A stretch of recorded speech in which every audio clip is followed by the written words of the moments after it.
elecciones europeas. Y le damos ahora pues a seguimiento a los resultados que se dieron ayer en el Instituto Nacional Electoral. Le he pedido a Jaime Rivera de nuevo que nos acompañe hoy. Disfrutamos su participación la semana pasada y bueno, pues estamos cerrando justamente este ritual importantísimo de contar ya con resultados. Mire, a una semana de las elecciones y francamente casi sin problemas graves ni impugnaciones. Consejero, muchísimas gracias por acompañarnos. Bienvenido. Buenos días, Ricardo. Me da mucho gusto saludarte. A ver, pues igual que nos ayudó la semana pasada, Jaime, que nos ayudaste, nos cuentes qué pasó ayer en la Herradura, estos datos, estas imágenes que veíamos en su momento de ver los resultados, qué parte del proceso significan. Ayer se dieron ya sumas más oficiales, tanto de votación como de asientos en la Cámara de Diputados. Y por mayoría. Sí, por mayoría, y a partir de eso se pueden estimar preliminarmente la asignación de representación proporcional. O sea, ayer tenemos el resultado de Claudia Sheinbaum ya confirmado con un 59.7% de la votación. Tenemos asignación de, de distritos, que entiendo son 256 para el oficialismo, para Morena y sus aliados, y 42 para el resto de los partidos, y excepto Movimiento Ciudadano, que solo logró uno y un independiente. Ese es el resultado concreto de ayer. Sí, de hecho, parece que para la mayoría le corresponderían 257. 57, no 257. Sí. A ver, yo quisiera tomar con alguna cautela algunas de las cifras. Pizca de sal, bien. Sí. A ver, incluso la votación presidencial está ahorita sumada, pero no sumada preliminarmente sumada a partir de los resultados de los 300 cómputos distritales. Sin embargo, la Constitución establece que quien hace la suma y declara la votación final es el Tribunal Electoral. A ver, yo sí entiendo, pero bueno, los 300 consejos sacaron ya su cuenta, sí, ya se las presentaron, sí, entonces pues suma uno 300 datos y así es como llegas. El INE suma y así es. Ok, pero luego el Tribunal Electoral todavía puede mover para arriba o para abajo un poco. Y ahora, eso es en parte porque puede haber impugnaciones, puede haber algunas casillas que se anulen, algunas rectificaciones, lo que sea. El tribunal da la cifra final oficial. Para efectos prácticos, esa es lo que se dio ayer y lo que de hecho corresponde a lo que conocimos desde hace una semana con el conteo rápido. La diferencia entre conteo rápido y lo que vieron ayer es mínima. Mínima. Funcionó el conteo rápido para la presidencial. El conteo rápido funcionó muy bien. Como siempre han funcionado bien los conteos rápidos del IFE y del INE. Bueno, a ver, te tengo aquí porque estoy oyendo, particularmente Marco Cortés, que es el que lo veo más beligerante, el líder del PAN, diciendo esto fue una elección de Estado, aquí están todos los argumentos. ¿Puede algún tipo de impugnación mover estos datos, modificar el resultado? ¿Observas algo que pudiera descarrilar el proceso que se llevan dando? Yo no sé si los datos en sí mismos, hasta ahorita los datos que puede dar el INE son los que resultan de contar los votos en las casillas, revisarlos y contarlos en los cómputos distritales y después sumarlos. Muy bien. Ahora bien, hasta allí podría haber algunas impugnaciones y que alguna casilla se modifique, eso es probable y casi siempre sucede. Pero son variaciones en el margen. En margen muy estrecho. Ahora bien, lo que podría ocurrir, pero eso va ya más allá de las votaciones, es una impugnación por causas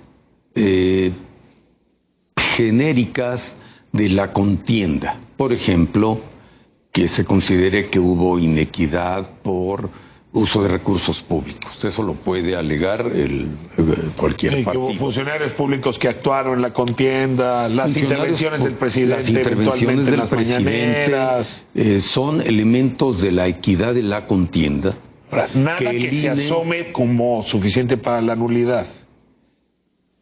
A ver, eso lo determinaría el tribunal. Muy bien. Sí, o sea, el INE, en casos como estos, lo único que que puede hacer legalmente es, cuando recibe quejas, las valora, investiga y preliminarmente le entrega al Tribunal Electoral. Te lo pregunto porque lo que está diciendo Marco Cortés, concretamente, es que el INE no fue suficientemente enérgico para someter la voz presidencial o para impedir el uso de recursos. Es decir, que sí se va a utilizar al INE y su área de quejas como argumento. Por eso te lo preguntaba. Siendo estrictos y suponiendo que, digamos, siendo lógicos con el argumento que da el dirigente del PAN, se podría decir que el INE no fue suficientemente eficaz para evitar algunas acciones. Un árbitro que no marcó suficientes tarjetas amarillas y rojas, dice. Pero más que energía yo le llamaría eficacia, es decir, ¿qué resultados dio? ¿Por qué hago la diferencia? Por ejemplo, en materia de intromisiones de servidores públicos, entre ellos el presidente, con opiniones que están prohibidas y que podrían afectar la contienda, eso el INE actuó en muchos casos. El jugador no les hizo caso, ¿eso es culpa del INE? No es culpa del INE. A ver, el INE emite medidas cautelares, solo eso, cautelares, preliminares, y el tribunal las califica en el fondo. Algunas dos de cada tres las confirmó el tribunal. Ahora bien, ¿qué eficacia tuvo la decisión, las resoluciones del tribunal? ¿Qué eficacia tuvieron? Eso es lo que está en discusión. Déjame regresarme al tema del cómputo para hablar del otro asunto que ya se prefiguraba en nuestra conversación de la semana pasada. Dices tú 257 o 156 distritos se los lleva Morena, el Partido Verde y el Partido del Trabajo. O juntos. Es un mundo. Sí. Luego hay otras 3 cifras. Una diputación independiente, que si sabes quién es, en fin, me encantaría saber dónde se dio ese distrito, llamaba la atención. Movimiento Ciudadano también, donde habría logrado un distrito de mayoría, es que es nada. Y luego 42 distritos de mayoría que se habría llevado la coalición Fuerza y Corazón por México, que también habrá que ver cuánto se los llevó realmente el PAN, el PRI o el PRD, que ya no se llevó ninguno, pero dejó al PRD a un lado porque pues probablemente pierde el registro. Te pregunto, a partir de estos 257, 256, ¿tú ya puedes saber más o menos cómo va a quedar conformada la Cámara de Diputados a partir de la representación proporcional? A ver, preliminarmente y aproximadamente se puede estimar, se puede proyectar. Pero subrayo, preliminarmente... Porque es en agosto, ¿no? Que sabemos exactamente. Sí, porque ¿qué se hace en agosto? Primero se da curso a todas las impugnaciones que haya y las que proceden pueden modificar algunos resultados. Por otra parte, se verifica la afiliación efectiva de los candidatos de los partidos para efectos de la representación proporcional. Eso puede modificar algo levemente.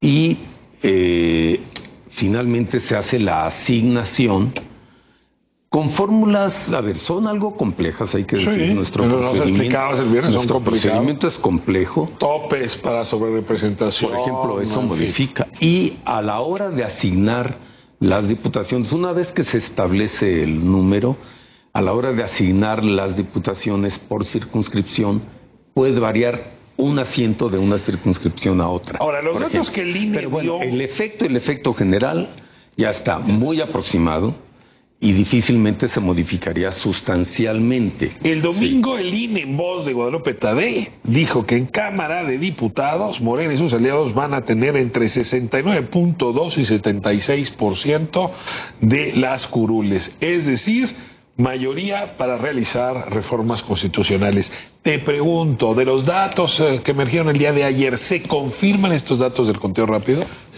Bueno, el conteo rápido da una estimación en intervalos. Entre 69.2 y 76%.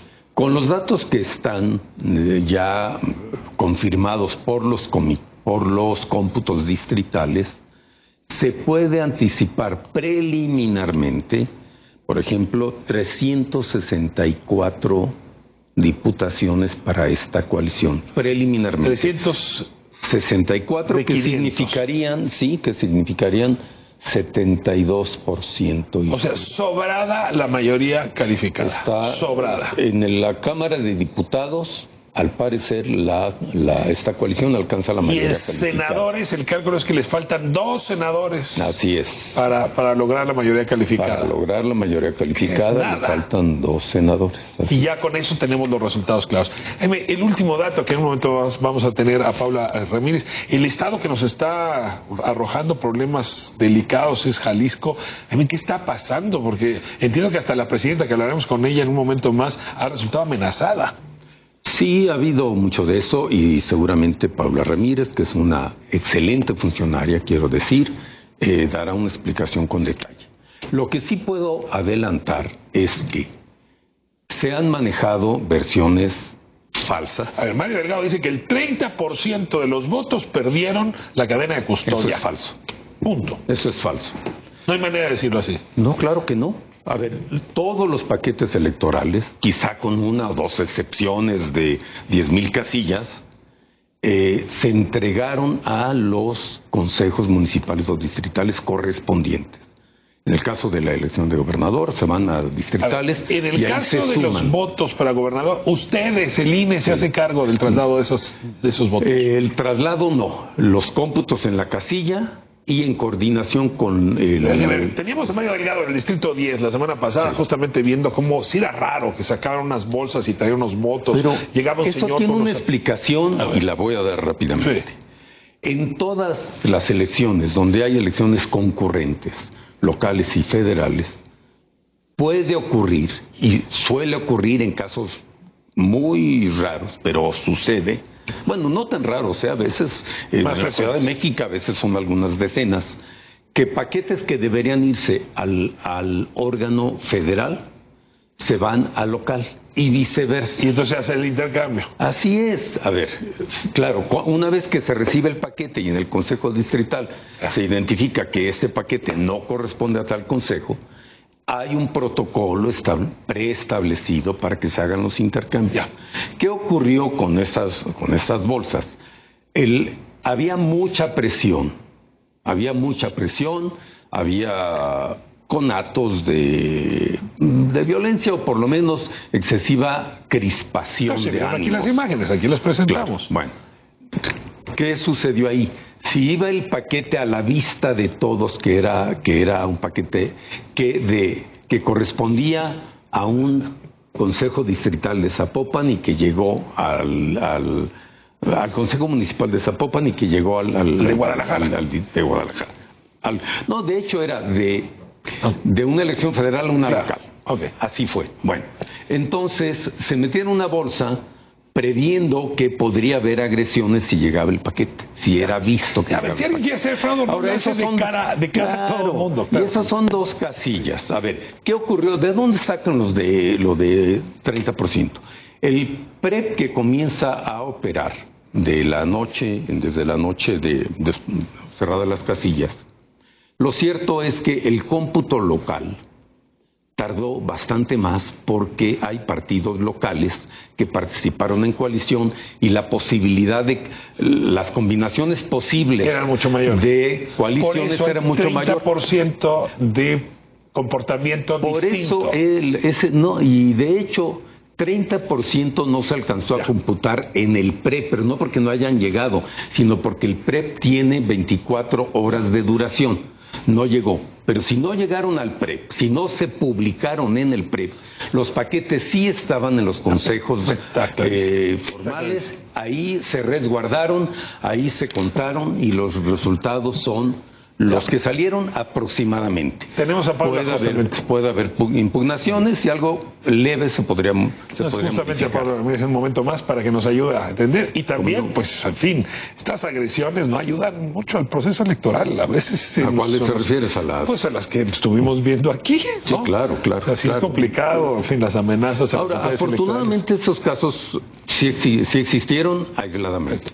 Te agradezco muchísimo, Jaime, por esta explicación. Y bueno, pues el abrazo y el reconocimiento a las autoridades electorales y sobre todo por lo que falta todavía. Gracias, Jaime. Bien, pues cambiamos de argumento informativo.